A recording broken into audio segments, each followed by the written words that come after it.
Le monde parle à l'Afrique. Les événements qui se déroulent ça et là interpellent notre continent. Vous le savez, le procureur de la Cour pénale internationale, la CPI, il s'agit de Karim Khan, a été placé sur la liste des personnes recherchées en Russie. Alors faisons un bref résumé de la situation pour planter les décors et pour qu'on comprenne. Nous sommes en 2023, précisément en ce mois de mai. Le procureur de la CPI, Karim Khan, a été placé sur la liste des personnes recherchées en Russie. Il s'agit là d'une réponse de Moscou au mandat d'arrêt de la Cour pénale internationale contre le numéro 1 russe, Vladimir Poutine, lancé il y a 2 mois. Il est tenu pour responsable, du moins pour crime de guerre en Ukraine. Les autorités russes, de leur côté, ont qualifié ce mandat d'arrêt de nul et non avenu, tout en précisant que la Fédération de Russie n'est pas membre de la Cour pénale internationale et elle ne reconnaît donc pas la compétence de ce tribunal. Alors, en réponse et pour renvoyer un message clair à cette justice internationale, le procureur de la CPI, Karim Khan, a donc été placé sur la liste des personnes recherchées là-bas, du côté de la Russie. Cela nous rappelle d'ailleurs un autre épisode, cette fois-ci avec les États-Unis. C'est important de rappeler cela. L'on se souvient, en 2020, le secrétaire d'État américain d'alors Mike Pompeo, lors d'une conférence de presse, déclarait, et je vais le citer, « Nous ne tolérerons pas les tentatives illégitimes de la Cour pénale internationale de soumettre les Américains à sa juridiction. » Alors pourquoi une telle déclaration? Eh bien parce que à cette époque, la CPI avait à sa tête, bien sûr, la procureure Fatou Bensouda, avait annoncé des enquêtes contre les militaires américains. Il s'agissait, selon la CPI, de crimes de guerre et crimes contre l'humanité en Afghanistan. La réaction du gouvernement de Donald Trump était, bien sûr, ne s'est pas faite attendre. Après avoir été traité d'irresponsable et voire même illégitime, la CPI, justement, les États-Unis ont déclaré qu'ils ne reconnaissent pas cette cour. Fatou Bensouda et d'autres responsables ont été placés sur la liste noire des États-Unis. Leurs avoirs dans le pays ont aussi été gelés et l'accès au système financier américain leur a été retiré.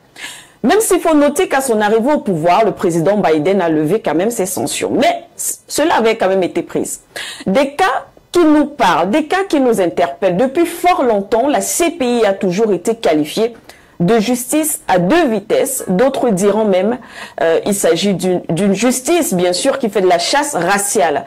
La CPI a été créée, on le rappelle, en 98 par l'adoption du statut de Rome et 122 pays sur 193 y ont adhéré. Cependant, malgré cette universalité en 2016, par exemple, sur les 10 affaires instruites par la Cour, 9 étaient africaines. On voit la RDC, la RCA, la Côte d'Ivoire, le Mali, le Darfour, l'Ouganda, le Kenya ou encore la Libye.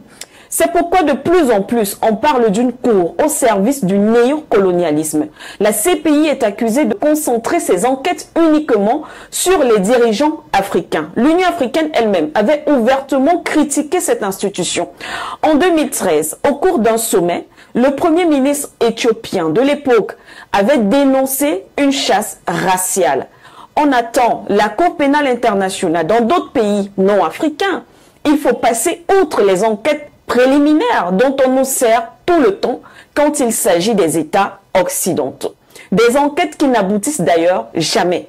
Nous aimerions aussi que tout comme, bien sûr, la CPI a réagi en affirmant qu'elle restera inflexible dans l'exécution de son mandat légal, garantissant que des comptes soient rendus pour les crimes les plus graves en ce qui concerne Moscou, nous voulons également qu'elle tienne également ce langage et même la même détermination face, par exemple, aux États-Unis, qui lui avaient donné un premier avertissement, comme on l'a vu plus haut. Le camp d'en face nous dira certainement que ce sont des accusations fallacieuses. D'ailleurs, certains mettent en avant le fait que ce sont même les Africains qui occupent les postes clés, tels que, comme ce fut le cas avec Madame Fatou Bensouda, on rappelle qu'elle est de nationalité gambienne et actuellement encore, c'est vrai, il y a des Africains en poste, sauf que, qui finance la CPI? On sait déjà que les pays tels que les États-Unis ou encore la Chine n'y font pas partie. Alors les dépenses de la Cour sont essentiellement financées par les États partis. Leur contribution est fixée en fonction de leurs moyens. Vous imaginez la contribution des États africains. Nous avons déjà du mal avec l'Union africaine. Alors, les principaux contributeurs sont donc le Japon, le Royaume-Uni, l'Allemagne, la France, l'Italie, le Canada et l'Espagne. En réalité, à part le Japon, les grands pays contributeurs sont donc les pays de l'Union ou encore l'espace européen et bien sûr leurs partenaires. L'on peut donc comprendre pourquoi c'est l'Afrique qui est le plus visée et bien sûr à côté la Russie. L'on peut comprendre pourquoi l'ancien président ivoirien Laurent Gbagbo et son ministre Blé Goudé ont été déportés en 2011 à La Haye. L'on peut comprendre pourquoi la Russie est visée par un mandat d'arrêt international de la CPI. Les intérêts doivent bien sûr être préservés.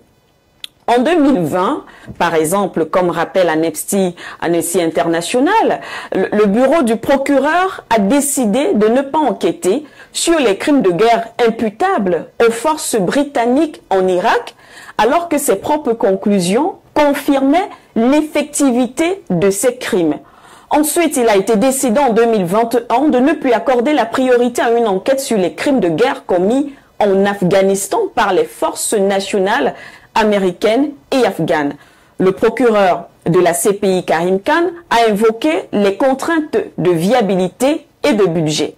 Sauf que, quelques mois après, c'est-à-dire à peine 6 mois plus tard, la même Cour internationale a recouvré sa santé financière. Le procureur a lancé l'une des plus grandes enquêtes sur la situation en Ukraine. Une enquête pour laquelle une aide financière volontaire, bien sûr, aux États membres a été lancée. Alors, que faut-il encore pour que l'Afrique comprenne, justement pour cette Afrique, pour revendiquer et imposer son respect, comme le font les autres pays? Il y a encore quelques années, 2016 par là, 3 pays africains, dont le Burundi du feu Pierre Nkurunziza, la Gambie du président Yahya Jammeh ou encore l'Afrique du Sud, exprimaient leur intention de quitter la Cour pénale internationale. Depuis lors, le retrait tant redouté ne s'est pas concrétisé avec l'arrivée au pouvoir de nouveaux gouvernants à la tête de ces États. En 2016, l'Union africaine, avec à sa tête le feu président tchadien Idriss Déby Itno, plaidait pour un retrait collectif de cette cour, mais les désaccords au sein de l'institution n'ont pas permis à ce projet de prospérer. On n'oubliera cependant jamais ces positions de certains chefs d'État africains à propos de la Cour pénale internationale. Paul Kagame du Rwanda avait affirmé que la Cour n'a jamais été au service de la justice, mais de la politique déguisée en justice internationale. Yoweri Museveni de l'Ouganda, lui, avait traité ce personnel de bande d'inutiles. L'ancien président kenyan Uhuru Kenyatta, à l'époque poursuivi par la CPI, l'avait traité d'utile au service de la politique du pouvoir mondial et non au service de la justice. D'autres arguent également que presque tous les cas devant le tribunal ont été initiés par les pays africains eux-mêmes. Encore que nous savons tous comment certains dirigeants africains arrivent au pouvoir et sont souvent donc obligés de servir les intérêts de ceux, bien sûr, qui les ont positionnés, soit. Mais nous pouvons également opposer cet autre argument. Le Soudan et la Libye, par exemple, ont été renvoyés devant la Cour pénale internationale par le Conseil de sécurité des Nations Unies, alors que 3 des 5 membres permanents de ce Conseil, c'est-à-dire la Chine, la Russie et les États-Unis, ne sont pas membres de la CPI. Alors, jusqu'à quand va-t-on accepter cet état de choses? Jusqu'à quand est-ce qu'on va subir cette justice du 2 poids, 2 mesures? Nous sommes tous d'accord que la décision nous appartient. Nous sommes tous d'accord qu'il faut simplement une sorte de volonté politique de la part de nos dirigeants et peut-être remettre sur la table des discussions ce projet de retrait collectif des États africains de la Cour pénale internationale. N'oubliez surtout pas de vous abonner et d'activer la cloche de notification pour ne rater aucune de nos prochaines vidéos.